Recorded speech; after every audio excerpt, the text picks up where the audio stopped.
Pois é, eu vou trazer uma outra notícia agora, porque o presidente do Progressistas, o senador Ciro Nogueira, disse estar preparando um projeto de lei para punir os institutos de pesquisa que apresentarem números muito diferentes dos resultados das urnas. Segundo o parlamentar, esses levantamentos que erram feio ou são incompetentes ou agem de má fé. Ciro disse ainda que considera esses erros um grave problema e os classifica como tentativa de manipulação do processo eleitoral, pedindo que esses institutos arquem com as consequências. Começar essa com o Cristiano Beraldo. Beraldo, queria que você discorresse sobre essa ideia ou esse projeto que será muito provavelmente apresentado por Ciro Nogueira pelos parlamentares do PP para punir os institutos que errem feio naquelas projeções que são feitas. A pergunta é, sobrarão poucos, né?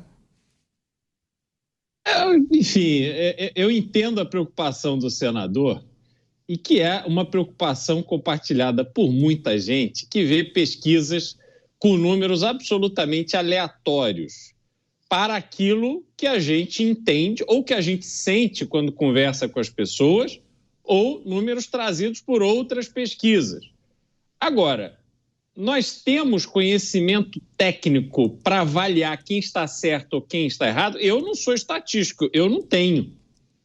O trabalho de pesquisa, ele é um trabalho técnico, ele não é a interpretação vem depois, mas a pesquisa em si tem que ser feita de forma técnica. E qual é que deveria ser o sistema de eliminação natural dos institutos de pesquisa? A pesquisa que não traz uma sintonia com a realidade deveria ser rechaçada pelos partidos, por aqueles veículos que contratam essas pesquisas, e esses institutos deveriam perder os seus clientes. Só que aí você tem muito instituto que vive de vender essa realidade paralela, manipulando a metodologia de realização da pesquisa, que depois fica muito difícil você argumentar, porque a eleição acontece no dia determinado.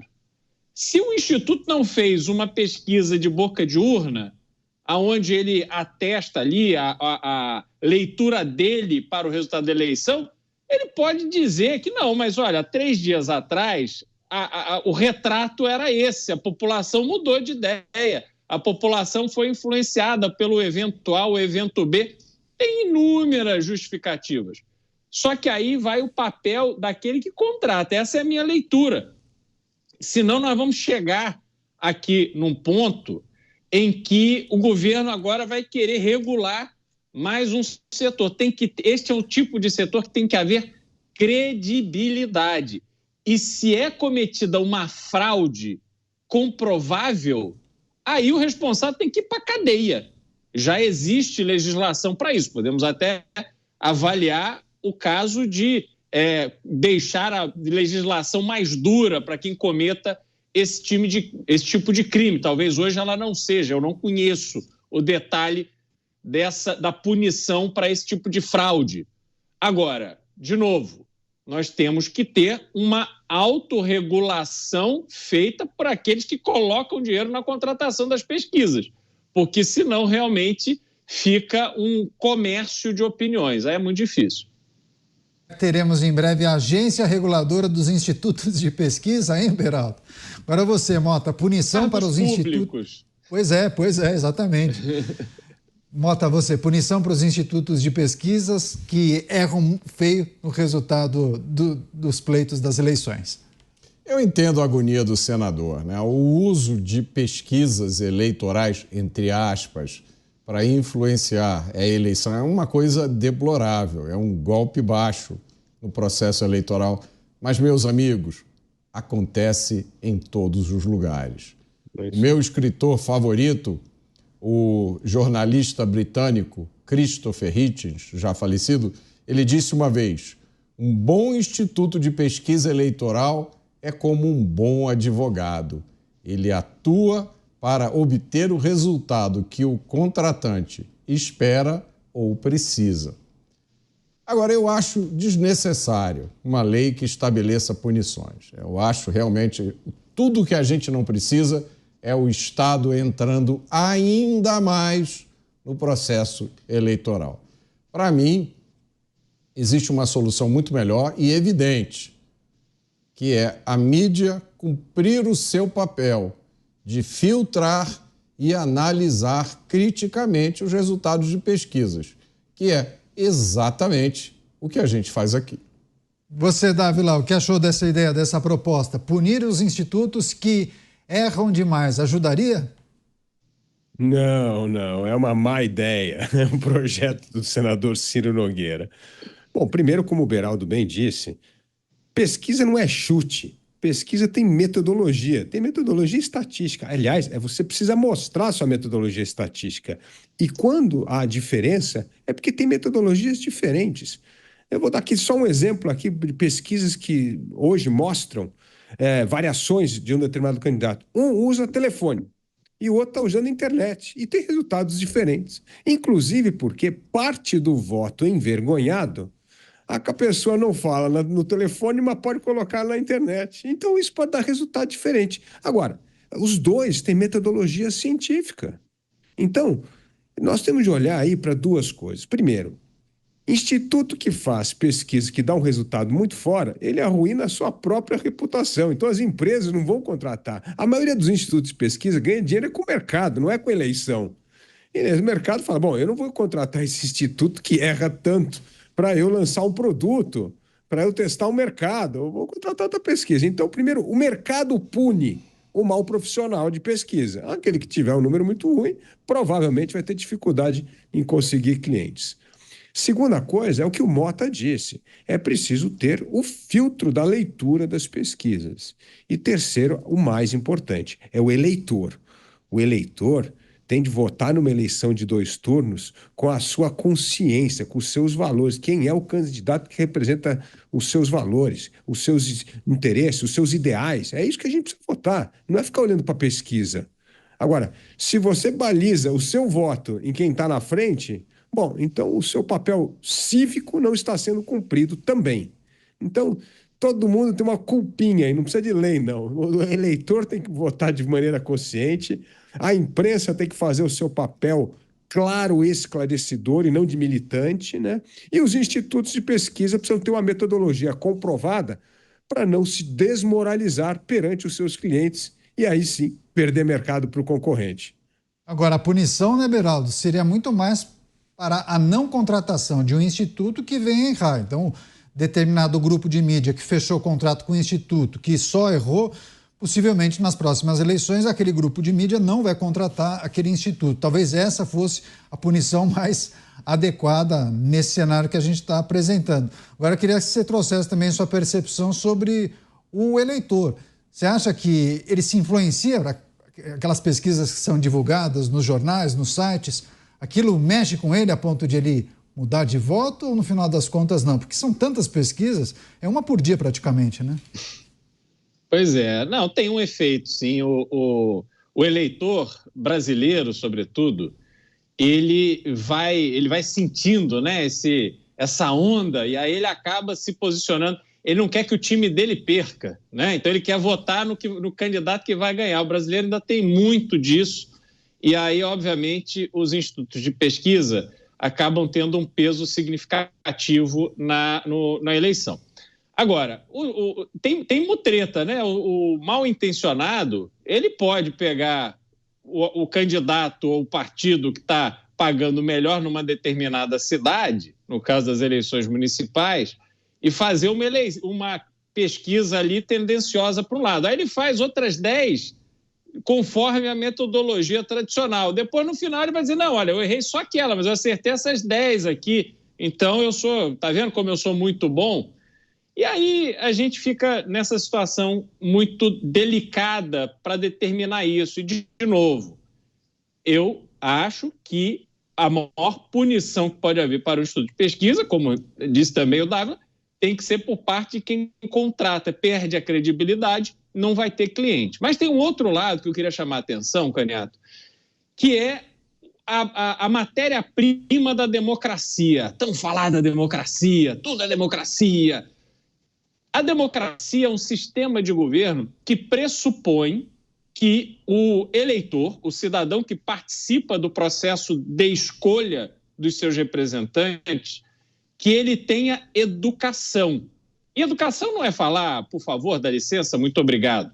Educação de escola, de conhecimento, para que, a partir de uma educação sólida, ele tenha discernimento. Isso não tem absolutamente nada a ver com ideologia, não tem nada a ver com a crença de que eu acho que os problemas do país serão resolvidos com um caminho à direita, um caminho à esquerda. Independente daquilo que você acredita como melhor caminho, ou os candidatos que você julga ter as melhores ideias para resolver os problemas da cidade, do estado, do país, você tem que ter, como eleitor, discernimento. Recebe a informação, processa essa informação com base no seu conhecimento, nas suas referências, e aí você toma a decisão de escolha do seu representante. Então, hoje no Brasil, na minha opinião, nós temos essa falsa democracia que tantos batem no peito, que a democracia é o máximo, mas no fundo existe uma massa mantida propositalmente na ignorância que vai sendo levado conforme a onda produzida por esses poderosos aqui.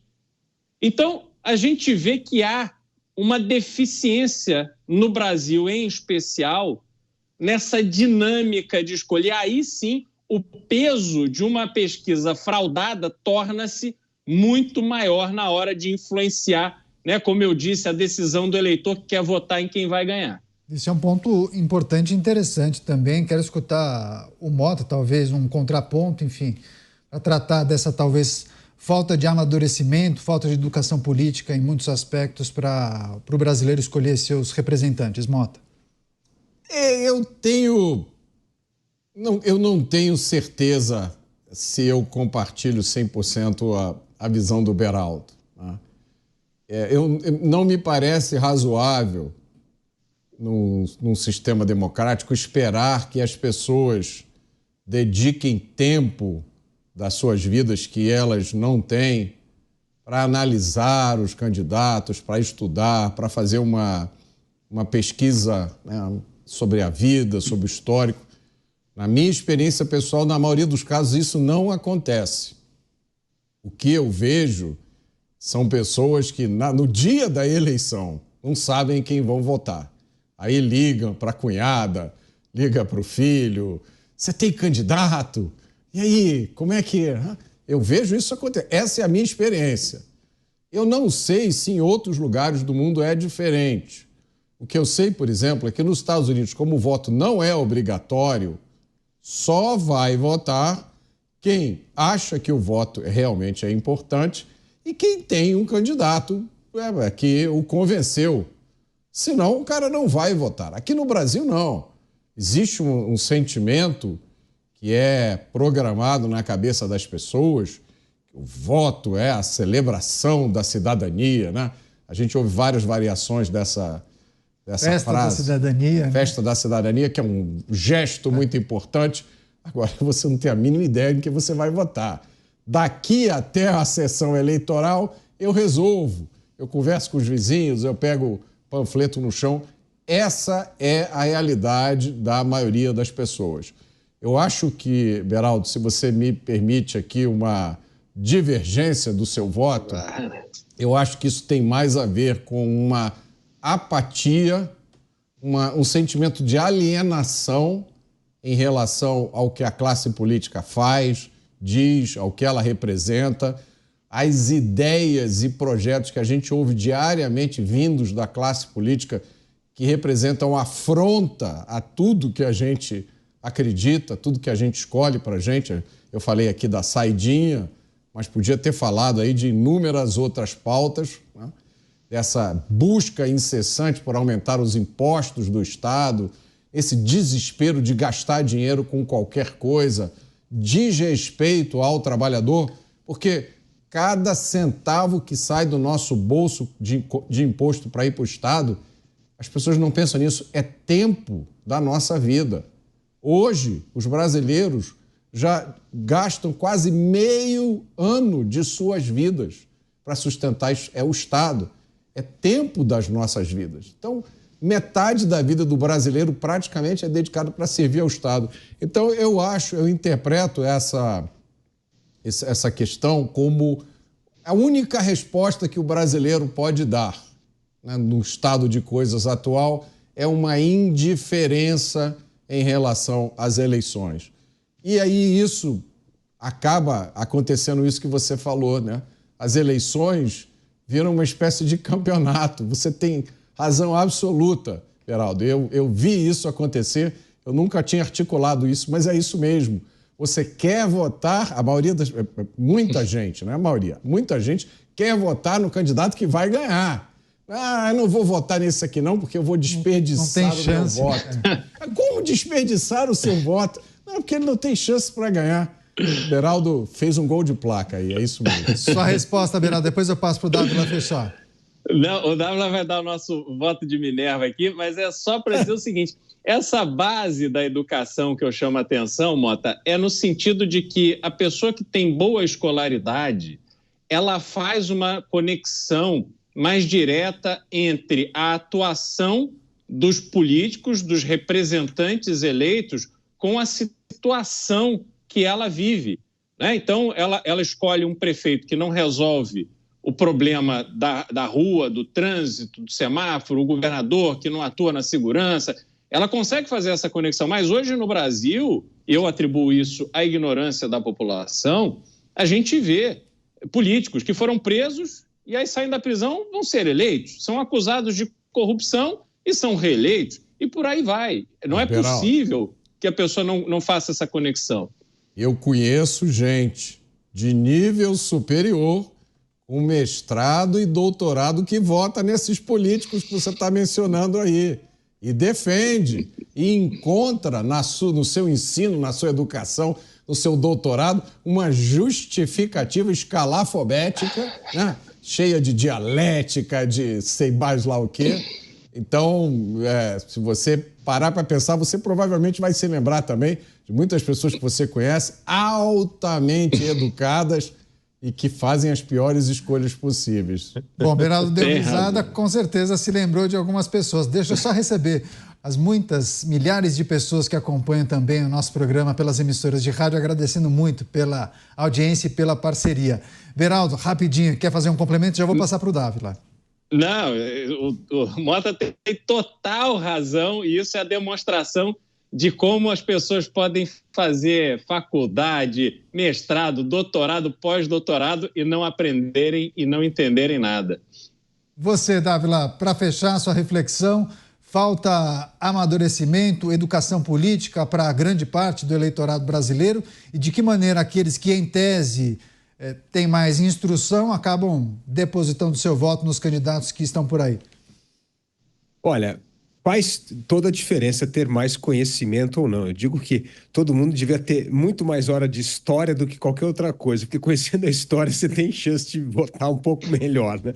Mas o ponto importante é que o nosso sistema eleitoral desencoraja o cidadão a se participar da política. Veja só, esse sistema eleitoral que nós temos desastroso, que não tem o voto distrital, é o que eu falei, em São Paulo, essa eleição, Canhato, nós temos 1.045 candidatos a vereador.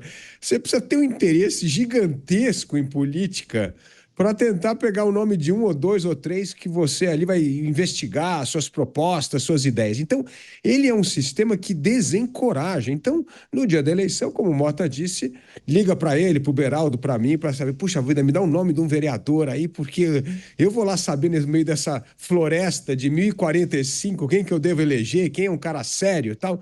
Então, primeira coisa, tem um sistema político que desencoraja. Porque se o voto fosse distrital, você saberia que aqui no distrito da Jovem Pan ia disputar nós quatro. Nós quatro somos candidatos. Então, quem mora aqui em Cerqueira César vai poder julgar melhor quem é de nós quatro é melhor para representar na Câmara Municipal. Então, o sistema eleitoral, ele realmente transforma a escolha quase que numa escolha de especialista. Só nós que estamos o dia inteiro discutindo política é que temos uma ideia um pouco melhor. E aí eu queria fazer aqui um rápido levante para vocês da história eleitoral brasileira, que tem umas coisas engraçadas. Você sabe que a primeira Constituição brasileira no Império, em 1824, 50% da população votava. Todo homem com mais de 25 anos tinha direito a voto. Isso era uma coisa tão extraordinária na época. Só para vocês terem uma ideia, na Inglaterra, nessa época que 50% da população votava no Brasil, na Inglaterra só 7% da população votava. Nos Estados Unidos só 18%. No Brasil 50% da população votava. Era o sistema mais democrático do mundo. Aí teve uma primeira reforma eleitoral em 1871, seguindo um pouco a linha do Beraldo, acabou com o voto dos analfabetos. Analfabeto não pode mais votar.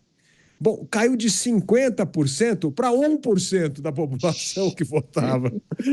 Então, teve uma redução absurda. E aí o Brasil ficou para trás. Enquanto os outros países foram abrindo gradualmente o seu sistema eleitoral, nós ficamos nesse 1% durante muito tempo e praticamente nós só vamos atingir, vamos dizer, os 13% no século XX, lá em 1930, 40.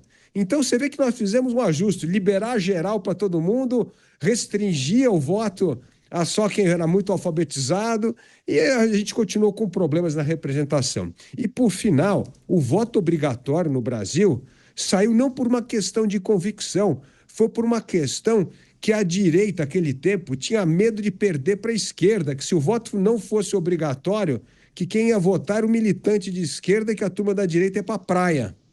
E, portanto, o voto obrigatório era uma espécie de escudo para manter um voto mais conservador se sobrepondo ao voto da esquerda.